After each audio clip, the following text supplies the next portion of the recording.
But up until this year, Ryan Pace has historically, with the Bears in his tenure, been very anti-overpay on linemen. It's why he's been very skittish on attempting to invest in the lineman position, because he wants to do it through the draft, but he hasn't done it efficiently. So now your new plan is you're doing what people want you to do all along, which is, okay, go through the free agent or trade market, but you got to eventually pay these guys. So, how much is he going to break the bank for, especially a Thune? But then how much do you break the bank? Or are you going to do a 1-year risk on Jonah Jackson? If it doesn't pay off, you got a problem again after next year. So, right. You said a very good thing I was going to bring up is paying, right? Well, the Bears are historically known for not spending money. They don't do it, right? The first step we saw in them spending money was Ben Johnson, like this year, signing him to a deal that they did reportedly. I know the facts, they keep that kind of hitting, but let's just say it is $13 million a year. They opened.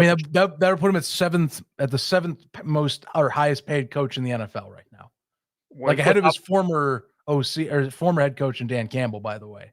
Right, and never being a head coach before too. So you opened up the checkbook, then you're getting these guys in free agency.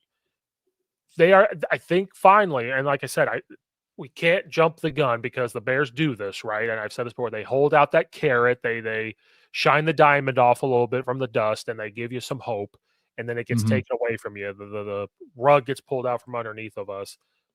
But we have to also kind of appreciate what we see in the moment. And so what we see is they have invested in a head coach, opened up the checkbook.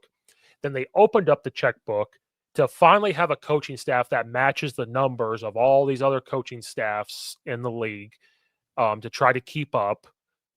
And then it just kind of seems like now finally they want to open up the checkbook to say, maybe we have to spend money to win a little bit. Maybe that's what has to happen, right? And especially in today's NFL, and the Bears have to learn how to keep up.